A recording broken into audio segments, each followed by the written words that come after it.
Welcome to வளாந்தின் channel. இன்னைக்கு நம்ம முட்டை கிரேவி செய்ய போகிறோம். வாங்க அது எப்படி செய்யுதுன்னு பார்க்கலாம். அதுக்கு ஒரு கடாயில் தேவையான அளவு எண்ணெய் ஊற்றிப்போம்.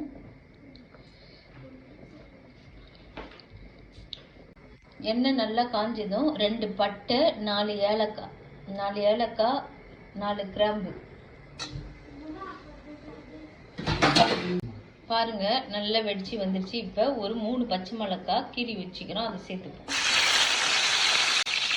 2 பெரிய வெங்காயம் நல்லா ஸ்லைஸ் சேர்த்து அரிஞ்சு வச்சுக்கிறோம், அதையும் சேர்த்து இதுக்கு தேவையான அளவு கொஞ்சம் கருவேப்பிலை சேர்த்து வதக்கும்.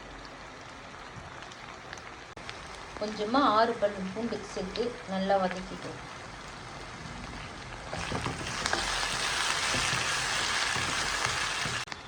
இதுக்கு தேவையான அளவு உப்பு கொஞ்சம் சேர்த்துப்போம்.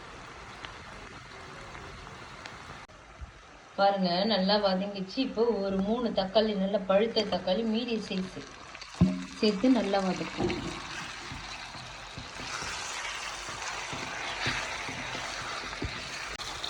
பாருங்க நல்லா ஓரளவுக்கு வதங்கிச்சு. இப்போ 1/2 டேபிள் ஸ்பூன் மல்லித்தூள் சேர்த்துக்கணும்.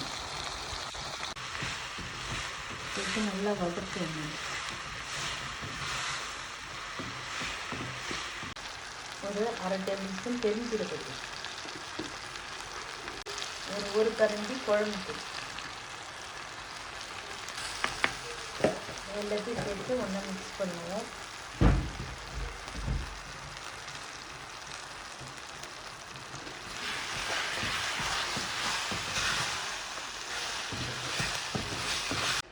இந்த கிரேவிக்கு ஏற்ற அளவுக்கு கொஞ்சம் தண்ணி.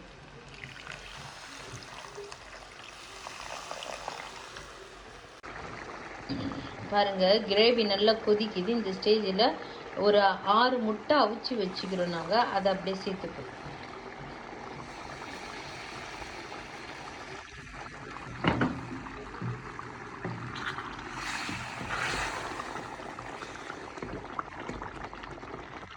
அதிக கொதி வரணும் அவசியம் இல்லை, ஏற்கனவே கொதிச்சிடுச்சு.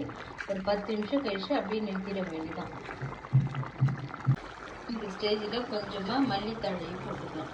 அவ்வளோதான், முட்டை கிரேவி ரெடி. பிடிச்சிருந்தால் லைக் பண்ணுங்கள், ஷேர் பண்ணுங்கள், சப்ஸ்கிரைப் பண்ணுங்கள். மெர்சி அவ்வா.